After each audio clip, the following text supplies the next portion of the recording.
Hey guys, welcome to Get Better Posture on Wednesday, April 6th. The level 1 workout for today is 400-meter run, 20 sit-ups, 20 single dumbbell thrusters or air squats, 200-meter run, 10 sit-ups, 10 single dumbbell thrusters or air squats.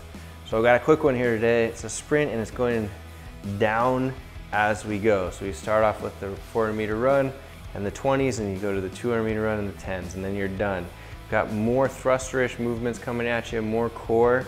So you're gonna getting ready for that beach season. Yeah. So the way that I'm gonna approach this one is probably going out pretty hot and then trying to hold on through that second time through, because the reps get easier. I actually really like workouts like this because a lot of times by the time you start to feel it, you're already going down, it's getting easier. There you have it. That's pretty simple. As you're going there, make sure you're breathing the whole time. Over inhalation and exhalation early on to get you feeling better later on. If you have any questions, let me know. Have fun. We're running, one of my favorites. You're gonna put yourself in a great postural position, chest up, shoulders back, feet underneath your hips. And what you're gonna be doing from here is you fall forward from your ankles and then pick up your feet as you need to because of the fall, rather than pushing yourself off. So gravity is actually moving us forward and we're catching it as much as we can. There's still gonna be a little bit of a push off just to get our feet into the right position, but it's amazing how much you can use gravity in order to move yourself forward quickly when you're running. So everything stays aligned as you're running. Your hamstrings are what you're gonna try and focus on to pull your feet up off the ground rather than trying to push yourself off of the ground. So think of pulling yourself here. And then what you're gonna be doing is also thinking of striking the ground in your midfoot, okay? So right about there, rather than a toe strike or a heel strike. And the heel strike is really one that you don't want to do, even though we have these big heels on our shoes. What it does is actually slows us down every step, because if we're trying to fall forward and we're stepping like this, you can see that momentum is getting halted every single step if we're doing that.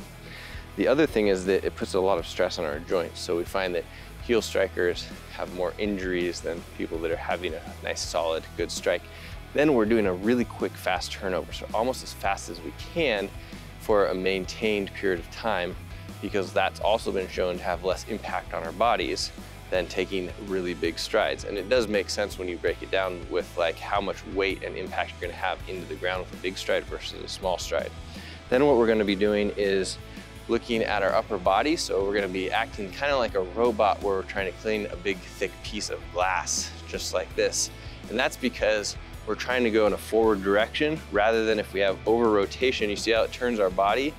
We're not trying to go in that direction, in that direction, in that direction. We're trying to go forward in forward direction. So there you have it. There's the running technique. If you have any questions about running, I'd love to answer them.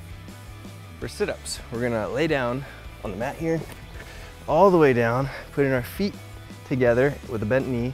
I'm gonna touch above my head. I'm gonna throw my hands up and then follow my chest up until I can get up and touch the toes of my shoes. And then repeat the process. So touching the ground, coming up and touching the toes, and using my momentum to do so to get myself up and down out of the sit-up. For a single dumbbell thruster, these are gonna be trying to mimic a wall ball for those of you that have done wall balls in the past. You're gonna have your dumbbell like this. You're going to put yourself into your squat stance, which is a little bit wider than the hip width, slightly externally rotated. Knees pointing in the direction of the pinky toes. Weight's gonna be on the heels, and you're going to hinge over into your deadlift, even though your squat stance is there. Then you're going to jump the weight into your front rack. So this will be the first rep. Then you're gonna drive up overhead. You're turning the weight down to your shoulders and driving up overhead. Okay, so your squat applies, your press applies, but you're not jerking, you're pressing it up overhead, and you're trying to use your hips in order to get most of that momentum to drive the weight overhead. So you notice how the dumbbell was held on two of the heads there, not just in one arm, even though it says one dumbbell. This is the intention of how to do it, so it's mimicking holding a ball. But we don't all have balls, and we can use this instead of having that particular ball. Same thing with the squats. Normally, where if you have trouble keeping your back flat, If your back wants to round, we're only gonna go low as we can, keeping our back flat, and that's fine. We're not gonna round forward in order to get all the way down. Just keep the back flat, and then we can work on range of motion by doing the relaxation and recovery workouts in order to gain more momentum in that area. For air squats and any other squatting position that you're gonna be doing, you're gonna take your feet into a slightly wider than hip width stance, slightly externally rotated toes. You're gonna initiate the movement by pushing the hips back, pushing the knees to the outside, dropping just below parallel, and then driving through your heels to get back up to the top. So you're going to be looking something like this, and from the side, like this. And what you're gonna try and avoid is having your back round as you get down to the bottom. So if you feel like your back is rounding, you're gonna go down to the point where your back stays flat, and then if you feel it starts rounding, you're just gonna go right back up. So you would just stop yourself in that position.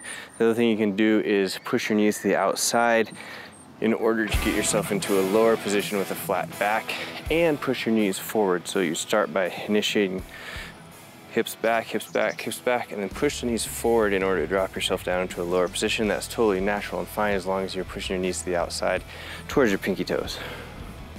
That's the workout for today. If you have any questions, let me know. Log your scores and sugar, and we'll see you on the next workout.